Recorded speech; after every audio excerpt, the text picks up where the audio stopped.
Bismillahirrahmanirrahim. Assalamualaikum warahmatullahi wabarakatuh. Innal hamdalillah nahmaduhu wa nasta'inuhu wa nastaghfiruh wa na'udzu billahi min shururi anfusina wa min sayyiati a'malina.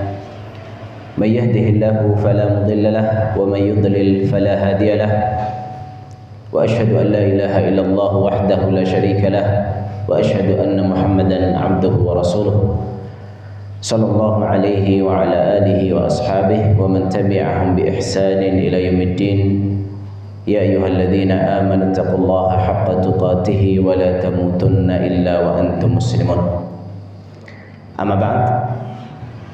Para bapak-bapak dan ibu-ibu sekalian, kaum muslimin wal muslimat rahimani wa rahimakumullah. Tentunya pertama dan yang paling utama kita senantiasa bersyukur, memuji Allah Azza wa Jalla atas limpahan kenikmatan dan rahmatnya kepada kita semuanya, sehingga pada malam hari ini kita bisa kembali berkumpul untuk saling mempelajari firman-firman Allah Subhanahu wa taala. Kemudian yang kedua, saya pribadi berterima kasih juga kepada Pak Haji Ali sebagai penyelenggara dan pengundang dari kajian malam hari ini yang menjadi sebab adanya kajian pada malam hari ini. Semoga Allah Azza wa Jalla senantiasa teguhkan beliau dan kita semuanya di atas hidayah Islam dan sunnah, senantiasa dikokohkan kaki kita di atas Islam dan sunnah dan diwafatkan dalam keadaan husnul khatimah. Amin. Bapak Ibu sekalian rahimani wa rahimakumullah, perlu kita ketahui bahwasanya Al-Quran itu mencakup atau tercakup di dalamnya nasihat-nasihat yang mendalam, yang kalau kita tadaburi, kita hayati, hati yang keras itu bisa menjadi lembut. Ibarat tanah yang tandus ketika tersirami dengan air hujan, itu bisa menjadi subur, tidak lagi menjadi keras, tidak lagi menjadi tandus.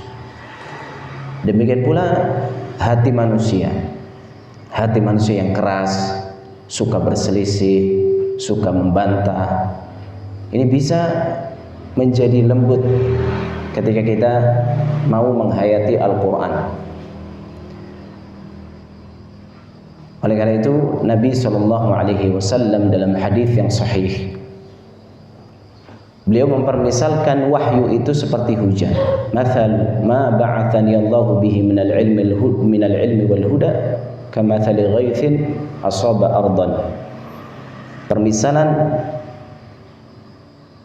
wahyu, ilmu dan hidayah yang Allah utus aku dengannya itu seperti hujan yang mengenai bumi.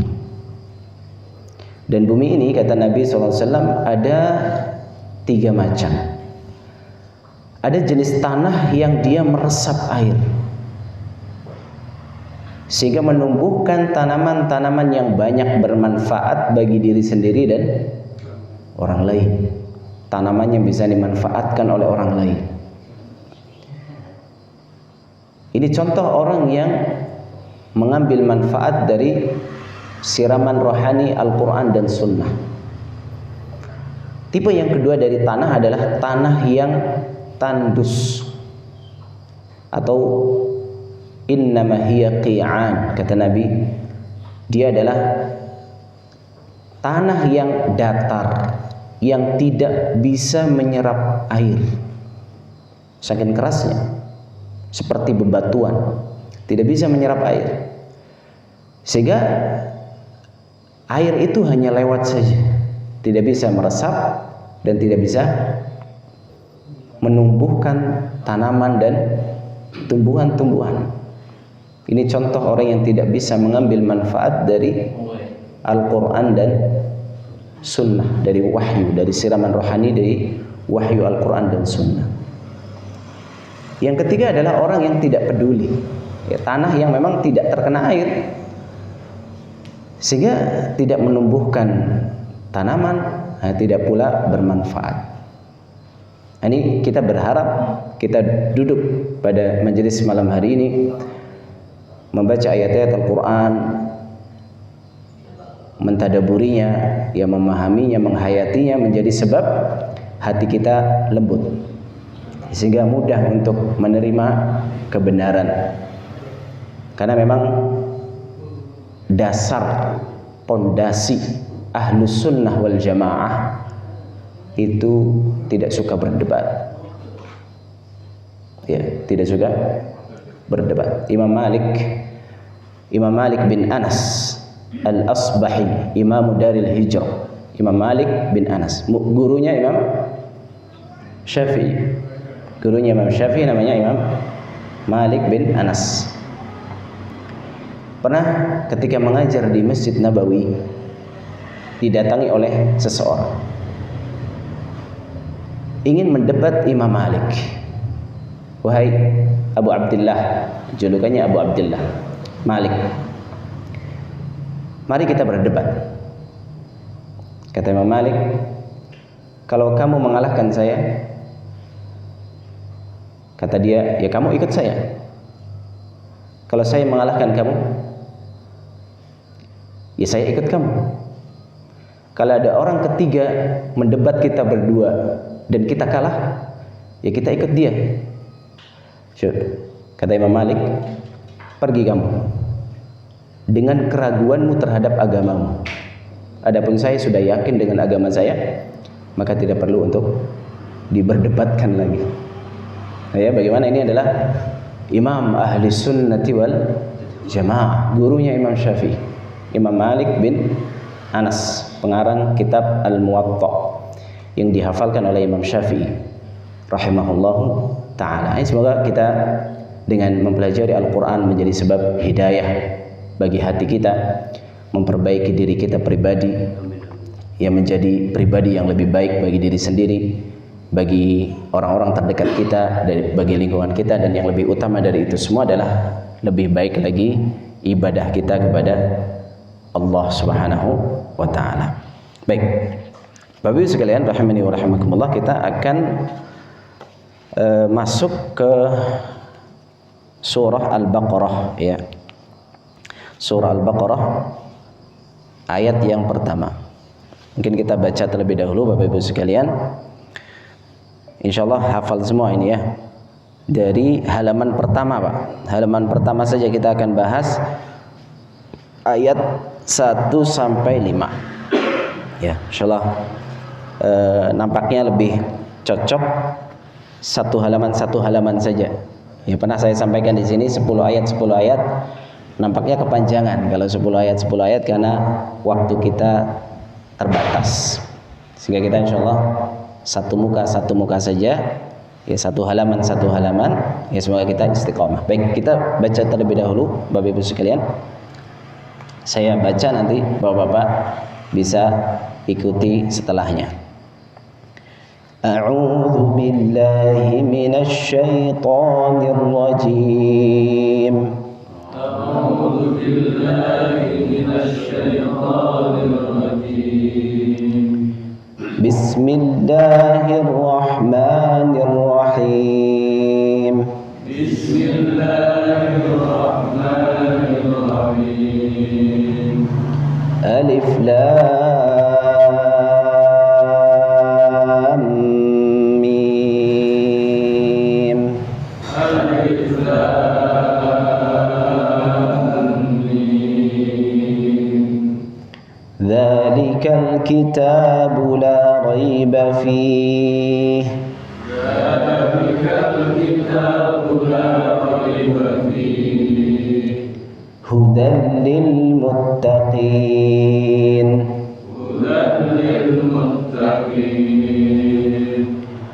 الذين يؤمنون بالغيب ويقيمون الصلاة ومما رزقناهم ينفقون. ينفقون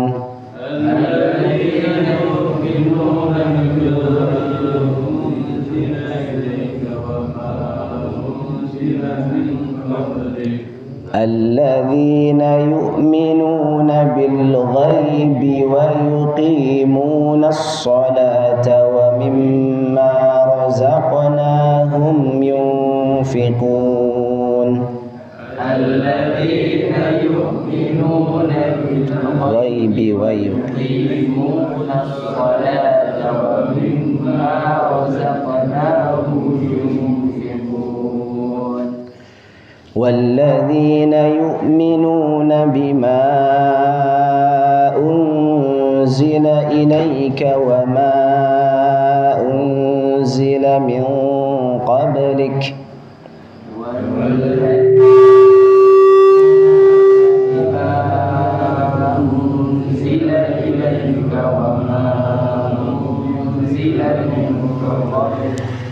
وبالآخرة هم يوقنون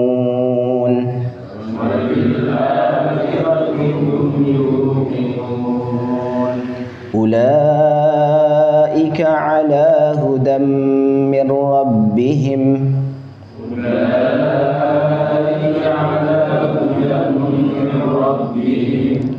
وأولئك هم المفلحون.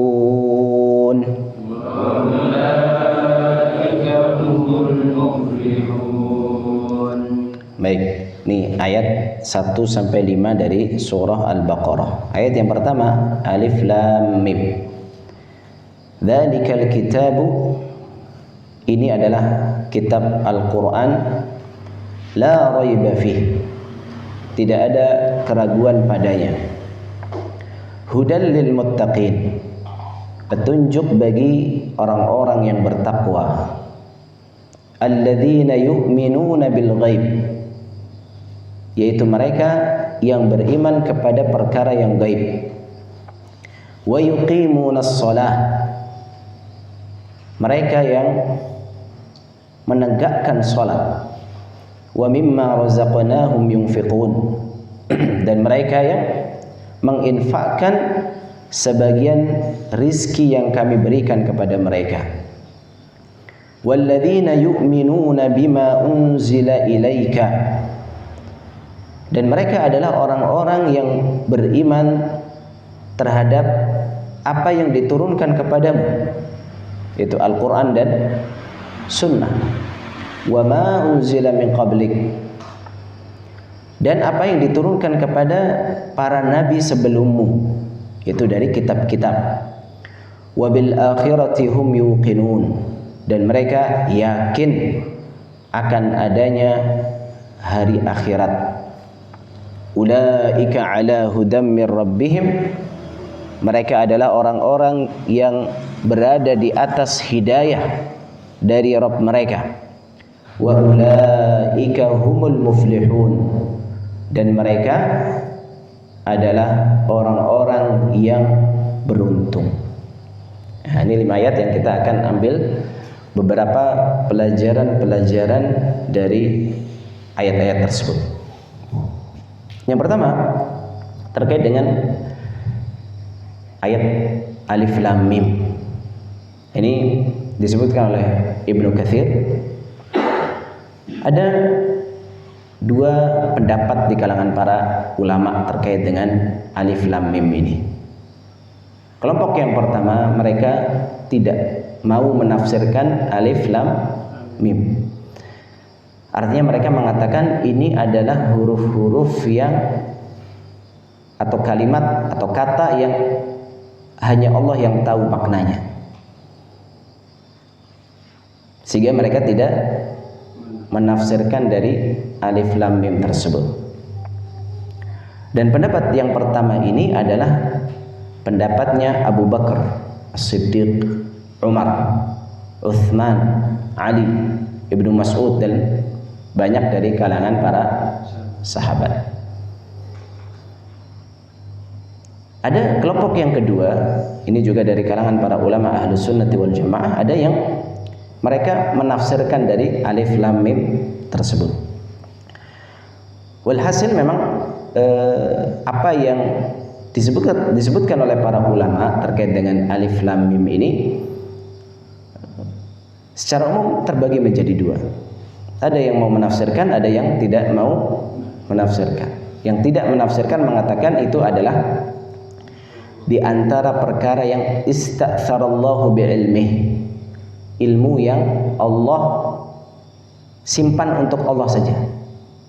Ya, dan itu banyak, dan itu hak prerogatif Allah Azza wa Jalla. Ada beberapa ilmu-ilmu yang memang Allah tidak kabarkan kepada manusia, tentang hari kiamat misalnya. Itu hanya Allah saja yang tahu. Nama-nama Allah itu kan lebih dari 99. Tapi ada nama-nama yang memang Allah ketahui hanya untuk dirinya saja. Makanya Nabi SAW pernah berdoa, Allahumma inni as'aluka bikulli ismin huwa lak sammaita bihi nafsak aw anzaltahu fi kitabik aw 'allamtahu ahadan min khalqik aw ista'tharta bihi fi ilmil ghaibi indak. Aku memohon kepadamu ya Allah dengan semua nama-namamu yang indah yang kau turunkan dalam Al-Quran atau engkau ajarkan kepada salah seorang dari makhlukmu, dari manusia, atau yang engkau rahasiakan. Artinya apa?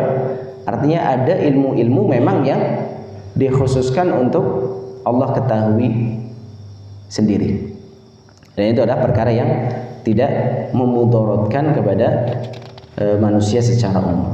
Baik, dan ini berlaku juga bagi huruf-huruf yang mengawali surat-surat Al-Quran. Misalnya alif lam mim, alif lam ra, alif lam shad, alif lam mim shad, ha mim, yasin, toha, qaf, shad, nun, banyaklah. Itu adalah perkara yang Allah yang ketahui. Memang ada sebagian para ulama yang mencoba untuk menafsirkan, tapi memang sebagian nama itu kadang disandarkan, ditafsirkan dengan riwayat-riwayat yang lemah. Misalnya contohnya Yasin, Toha, itu kan ada beberapa riwayat yang lemah, dikatakan Yasin dan Toha itu nama Rasulullah Shallallahu Alaihi Wasallam. Ya, tapi riwayat-riwayatnya lemah, tidak ada hadis-hadis yang sahih yang menunjukkan bahwasanya itu adalah nama-nama Rasulullah Shallallahu Alaihi Wasallam. Tapi huruf-huruf tersebut adalah sebagian para ulama tidak mau menafsirkannya karena memang tidak ada landasan. Ini juga penting Bapak Ibu sekalian untuk kita pahami. Seorang tidak boleh berucap tentang Al-Quran dengan akalnya sendiri. Makanya kita pakai buku pegangan tafsir Ibnu Katsir. Tafsir Ibnu Katsir itu menyebutkan sanad-sanadnya. Jadi apa yang kita ucapkan ini bukan ngarang dari saku kita sendiri, bawa dari Jember, enggak. Ini dari warisan para ulama yang bisa dicek di buku-buku para ulama tersebut. Ya. Baik. Ayat yang kedua, Allah katakan, "Dzalikal kitabu la raiba fihi hudan lil muttaqin." Pelajaran yang bisa kita ambil dari ayat yang kedua ini, Bapak Ibu sekalian, bahwasanya Allah Azza wa Jalla mengabarkan bahwa Al-Qur'an itu adalah huda. Adalah apa? Huda. Hudan lil muttaqin. Apa itu huda? Petunjuk. Sehingga para ulama mengatakan Al-Quran itu kitabul hidayah. Al-Quran itu adalah kitab hidayah. Hidayah itu menunjukkan. Kitab yang menunjukkan, atau mungkin kalau bahasa sederhananya bisa kita terjemahkan buku petunjuk. Subhanallah, banyak orang yang menyadari, mengetahui Al-Quran itu kitab petunjuk, tapi malas untuk dibaca. Ada yang baca tapi malas untuk menghayatinya. Akhirnya terkadang dia melakukan sesuatu yang ada dalam Al-Quran, dilarang, tapi dia lakukan. Karena apa? Menjadikan Al-Quran belum menjadikan Al-Quran sebagai buku petunjuk hidup, kitabul hidayah. Dan Al-Quran sebagai kitabul hidayah, buku petunjuk ini benar-benar harus kita perhatikan. Namanya buku petunjuk. Seorang kalau beli HP baru, untuk menyalakan HP-nya, kalau belum pernah punya HP sebelumnya, itu pasti akan baca buku petunjuknya pasti. Saya hari ini beli bor, Pak. Bor tanpa kabel itu, Pak. Ya, saya nggak pernah punya bor yang seperti itu. Pasang mata bornya saja nggak bisa gitu, Pak. Akhirnya emang betul harus baca apa? Buku petunjuk. Ternyata buku petunjuk sudah dijelaskan.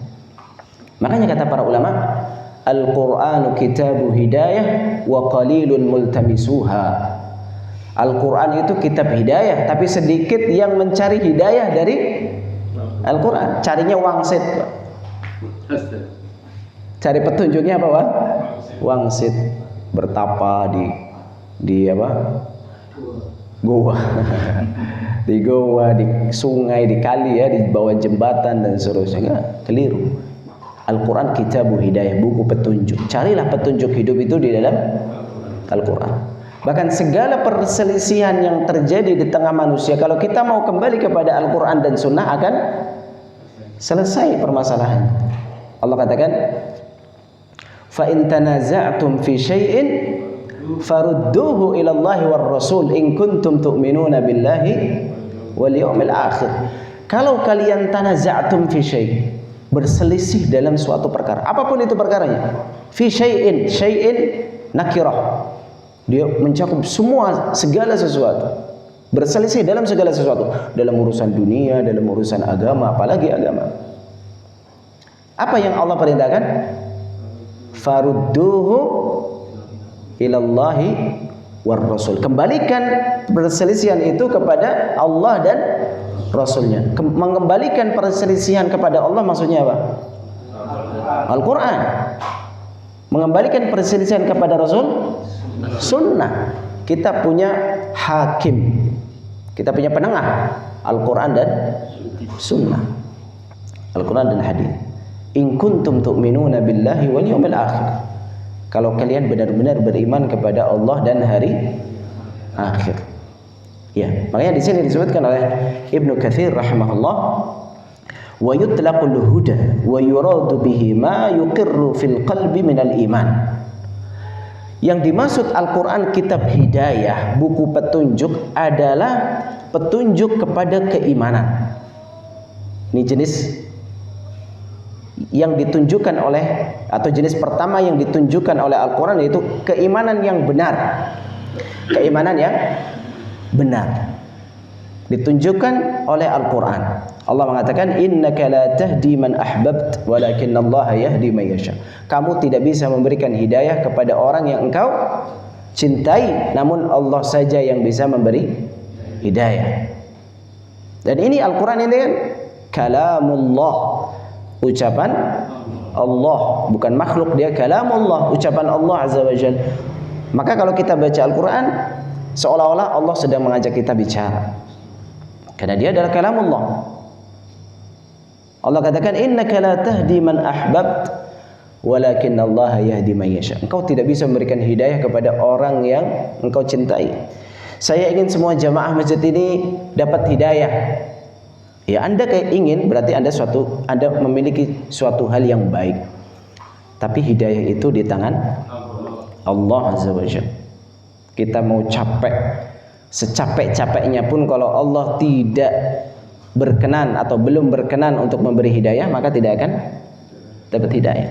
Makanya Nabi SAW mengatakan apa? Man yudlilillahu fala hadiyalah. Siapa yang Allah sesatkan, maka tidak ada yang bisa memberi hidayah kecuali Allah. Wa may yahdillah fala mudillalah. Siapa yang Allah berikan hidayah, maka tidak ada yang bisa menyesatkannya. Walaupun dicekoki dengan kesesatan-kesesatan, orang kalau sudah dapat hidayah nggak percaya itu, mental. Karena Allah Azza wa Jalla yang memberikan hidayah.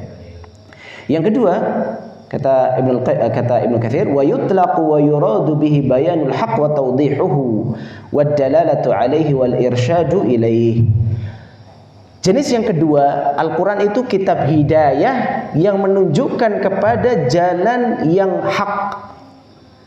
Jalan yang apa? Hak. Hak itu apa artinya, Pak? Yang benar. Hak itu lawannya batil. Dia yahdi ilal haqqi wa ila tariqin mustaqim. Kata Allah Azza wa Jalla, Al-Quran ini menunjukkan kepada al-haq dan kepada jalan yang lurus. Ini jenis yang kedua. Jadi Al-Quran kitabul hidayah, kata Ibnu Katsir, itu hidayah kepada iman. Dan ini yang pokoknya. Yang kedua, hidayah kepada jalan yang paling atau jalan yang hak, jalan yang benar. Jalan yang benar. Iya, Allah Subhanahu wa taala mengatakan, "Wa innaka latahdi ila siratim mustaqim." Dan sesungguhnya engkau, wahai Rasulullah, benar-benar menunjukkan kepada jalan yang lurus, jalan yang benar. Makanya penjelasan Al-Quran itu tidak bisa lepas dari penjelasan Rasulullah Sallallahu Alaihi Wasallam, tidak bisa.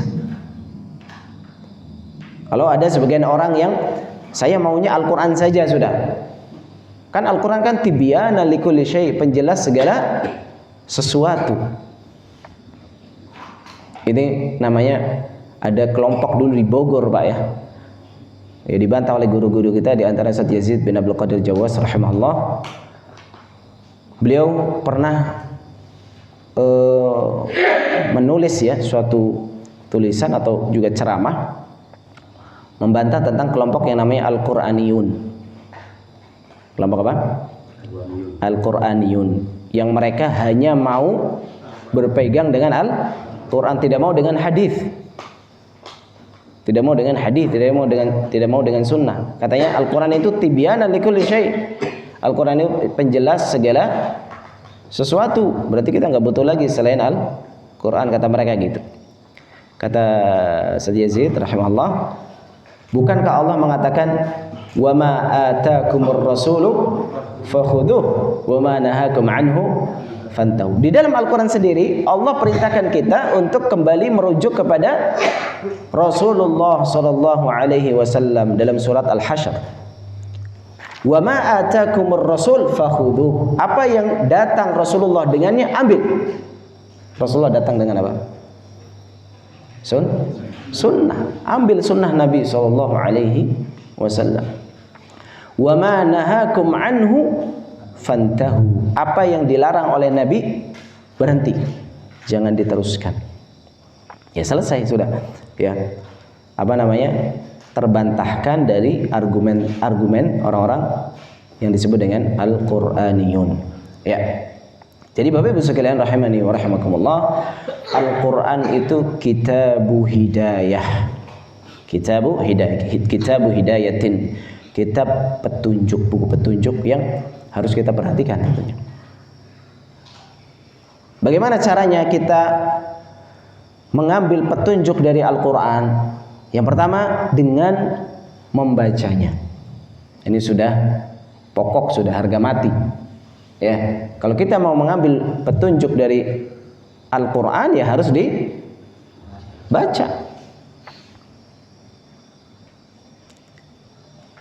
Yang kedua, setelah dibaca, dia harus menghayatinya. Inilah tujuan Al-Quran diturunkan.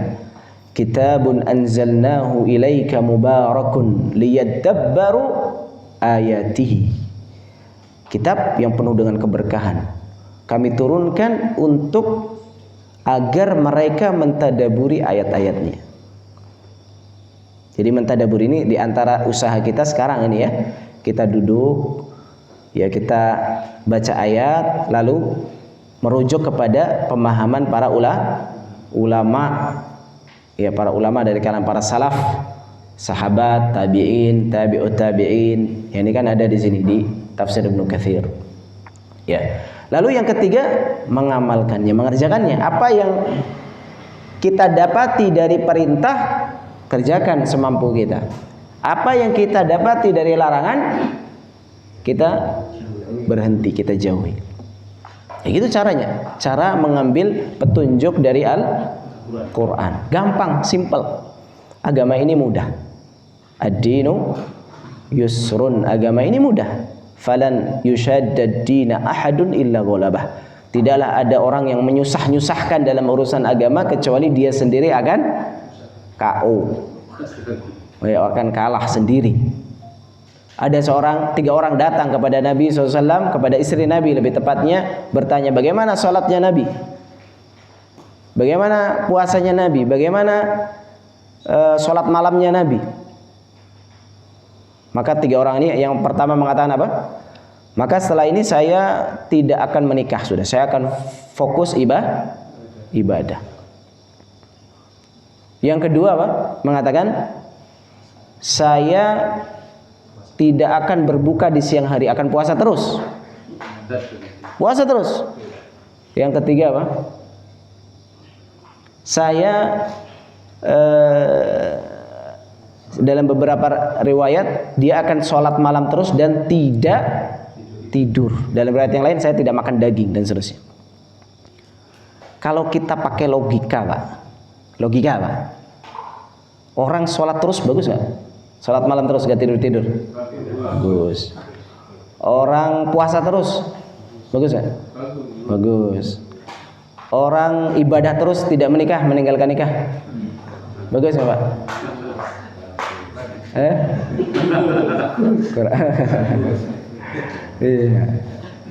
Fokus ibadah terus gitu. Ibadah, nggak mikir perempuan. Tapi ternyata Nabi SAW mengatakan apa? Man raghiba an sunnati falaysa minni. Siapa yang tidak suka dengan caraku, sunnahku, maka bukan bagian dariku. Amma ana, kata Nabi, fa usolli wa anam. Saya itu tidur lalu ada sholatnya. Fa asumu wa uftir. Saya juga kadang puasa, kadang tidak puasa. Wa atazawwajun nisa. Saya juga punya istri, saya menikah. Faman raghiba an sunnati falaysa minni. Siapa yang tidak suka dengan caraku ini, karena sunnah itu artinya thariqah, jalanku. Siapa yang tidak suka dengan jalanku, caraku ini, yang sukanya menyusahkan diri sendiri, padahal agama ada keringanan di situ, ya, maka justru bukan bagian dariku.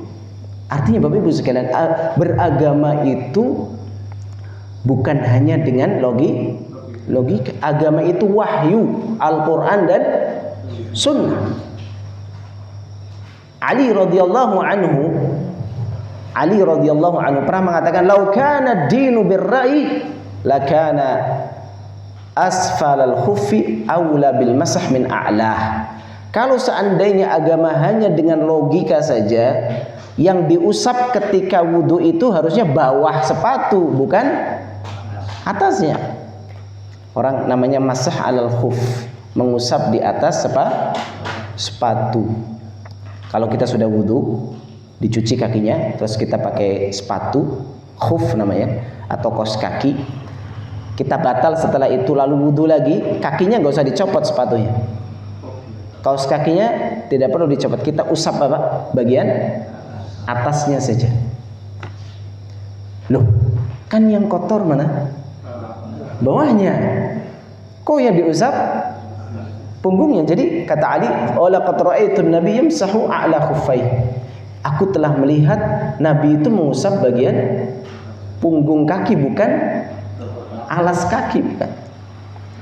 Ada, ini pelajaran. Kata Ali, "Lau kana ad-dinu bir-ra'yi, lakana asfal al-khuffi aula bil masah min a'la." Kalau seandainya agama hanya dengan akal-akalan saja, maka harusnya yang diusap itu alasnya, bukan bagian atas. Tapi Nabi justru mengusap atasnya. Karena agama itu adalah Al-Quran dan Sunnah, Al-Quran dan hadis. Tentunya sesuai dengan pemahaman para ulama, ya, sesuai pemahaman para ulama, dari ulama-ulama terdahulu ataupun yang kontemporer yang terpercaya dalam agama dan akidahnya. Baik, ini pelajaran pertama yang kita bisa ambil dari ayat yang kedua ini. Ayat yang berikutnya Allah mengatakan alladzina yu'minuna bil ghaibi wa yuqimuna as-salata wa mimma razaqnahum yunfiqun. Ya, orang-orang bertakwa itu adalah mereka yang beriman dengan perkara yang ghaib. Mereka menegakkan salat dan menginfakkan sebagian dari rizkinya. Ya. Pelajaran yang bisa kita ambil dari ayat ini, di antara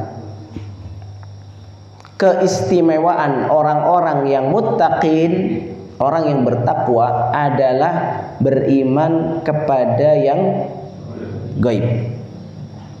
Beriman kepada yang gaib. Apa itu beriman? Apa itu iman? Apakah iman itu cukup dengan percaya saja? Kalau sudah percaya maka sudah dianggap iman tanpa harus beramal. Nah, kata Ibnu Katsir rahimahullah, lihat. Fa amma idza stu'mila mutlaqan fal imanu syar'il matlub la yakunu illa i'tiqadan wa qawlan wa 'amalan. Hakadha dhahabu ilaihi aktsarul a'immah. Bal hakahu Syafi'i wa Ahmad bin Hanbal wa Abu Ubaid wa ghairu wahidin ijma'an. Yang dimaksud dengan beriman kepada yang gaib, yang gaib itu bukan hanya percaya saja, tidak cukup, tapi harus diucapkan dengan lisan dan dibuktikan dengan perbuatan. Jadi percaya dengan hati, diucapkan dengan lisan, dibuktikan dengan amal perbuatan. Dan ini kata Ibnu Katsir, ini adalah pendapat kebanyakan para imam, bahkan Imam Syafi'i dan Imam Ahmad bin Hanbal menukilkan kesepakatan seluruh ulama, ijma'. Maksudnya gimana? Beriman kepada yang gaib itu juga harus dibuktikan dengan amalan. Gini contohnya, Pak. Saya katakan misalnya itu kalau kita lurus jalan ke sana itu jalannya itu rusak dan banyak tukang begal misalnya gitu. Seorang katakan, oh ya saya percaya kepada kamu, tapi tetap lewat jalan sana, Pak. Itu kan dipertanyakan apa? Loh, kamu katanya percaya kok tetap lewat jalan sana gitu. Sama seperti sebagian orang yang subhanallah, kita juga kasihan ya, yang masih lalai, masih jauh dari Islam, masih jauh dari sholat. Kita kalau dikatakan kamu percaya surga enggak? Percaya neraka atau tidak? Jawabannya percaya. Tapi kok amalannya kok tidak membuktikan kalau kamu percaya? Cukup atau tidak seperti itu? Tidak cukup. Hanya percaya, saya katakan saya percaya nanti ada kehidupan kedua setelah kehidupan di dunia ini. Tapi kenapa Anda tidak menyiapkan untuk kehidupan itu? Harusnya orang bertakwa, muttaqin, yu'minuna bil ghaib, beriman kepada yang gaib, percaya itu tidak hanya sekedar percaya, tapi harus dibuktikan dengan amal perbuatan.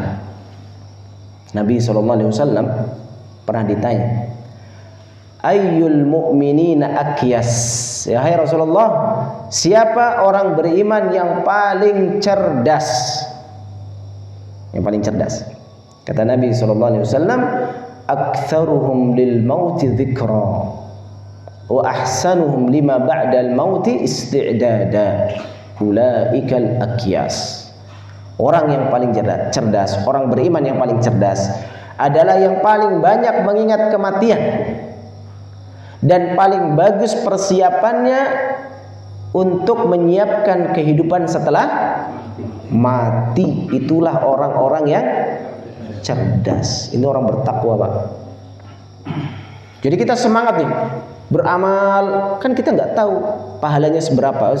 Insya Allah Allah maha baik, Allah akan melipat gandakan amalan kita yang sedikit itu. Kan perkara gaib, pahala itu perkara yang gaib.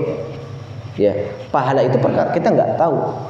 Pahala kita sholat berapa, ya, pahala kita ngaji berapa gitu. Kita nggak tahu, tapi kita percaya dan kita berusaha membuktikan kepercayaan itu dengan menyiapkan bekal sebaik-baiknya dan sebanyak-banyaknya. Nah, ini keistimewaan orang beriman, orang bertakwa yang Allah puji. Alladzina yu'minuna bil ghaib.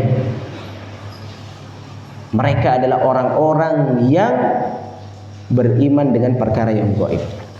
Termasuk Bapak Ibu sekalian, beriman kepada yang gaib itu mencakup apa yang akan datang yang kita belum alami, dan apa yang sudah terjadi yang kita tidak saksikan. Itu termasuk perkara gaib. Jadi gaib itu ada dua yang disebutkan oleh Ibnu Katsir. Yang pertama, mengimani perkara-perkara yang belum terjadi. Azab kubur misalnya, fitnah kubur, ya, pertanyaan di dalam kubur, mahsyar, hisab, mizan, dan seterusnya dari peristiwa-peristiwa yang akan terjadi. Dan juga termasuk beriman kepada yang gaib itu beriman kepada apa yang sudah terjadi dan kita tidak saksikan. Contohnya beriman kepada Nabi Shallallahu Alaihi Wasallam. Kita saksikan Nabi atau tidak? Enggak, kita nggak bertemu Nabi SAW. Ya. Makanya dalam hadis di sini dibawakan oleh Ibnu Katsir, ya. Dalam hadis riwayat Imam Ahmad, ya. Qala haddatsana Abu al-Mughirah qala akhbarana al-Auza'i qala haddatsani Asad bin Abdurrahman bin Khalid ibn Duraik an Abi Muhayriz qala qultu li Abi Jum'ah hadithna hadithan sami'tahu min Rasulillah sallallahu alaihi wasallam qala na'am wa hadithuka hadithan jayyidan. Jadi ada seorang salaf namanya Ibnu Muhayriz bertanya kepada Abu Jum'ah, tolong kabarkan kepadaku hadis yang kau dengar dari Nabi sallallahu alaihi wasallam. Maka beliau mengatakan, ya, saya akan sampaikan kepadamu hadis yang bagus. Tughaddina ma'a Rasulillah, taghaddayna ma'a Rasulillah sallallahu alaihi wasallam wa ma'ana Abu Ubaidah bin al-Jarrah. Satu kali kita pernah makan siang bersama Rasul. Dan ada hadir juga Abu Ubaidah ibnul Jarrah. Abu Ubaidah bertanya, ya Rasulullah, hal ahadun khairun minna? Wahai Rasulullah, apakah ada orang yang lebih baik daripada kita para sahabat? Aslamna ma'aka wa jahadna ma'ak.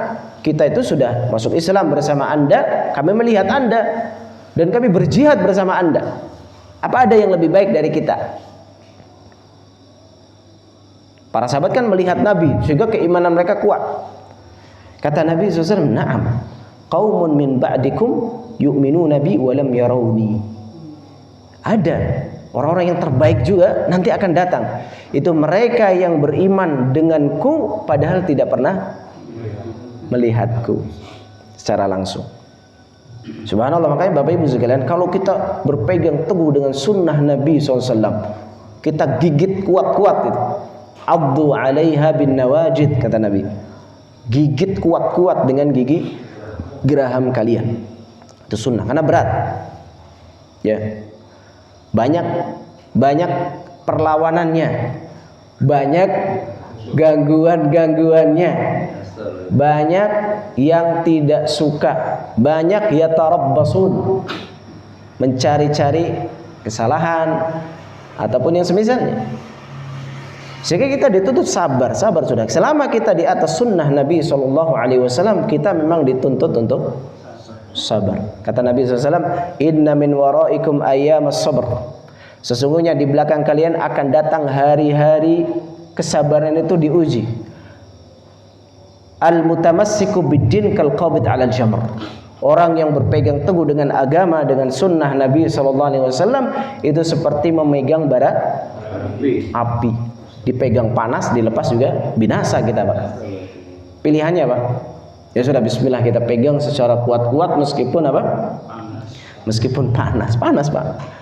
Susah, ya, meskipun panas dan susah. Ini adalah pelajaran, ya, 2 pelajaran dari 5 ayat ini. Masih banyak pelajaran-pelajaran yang lain. Ya, namun 2 pelajaran ini semoga menjadi sebab hidayah bagi kita semuanya, sebab istiqamah bagi kita semuanya. Semoga Allah Azza wa Jalla senantiasa kokohkan hati-hati kita di atas agamanya sampai Allah wafatkan kita dalam keadaan husnul khatimah. Semoga Allah karuniakan kepada kita ampunan sebelum diwafatkannya kita. Semoga Allah memasukkan kita semuanya ke dalam surganya yang penuh dengan kenikmatan, dan semoga Allah menjaga kita dari azab neraka jahanam. Wallahu alam, semoga bermanfaat. Ini yang bisa saya sampaikan. Kurang lebihnya saya mohon maaf. Wassallallahu wasallam ala nabiyina Muhammad wa ala alihi washabihi ajma'in. Wassalamualaikum warahmatullahi wabarakatuh.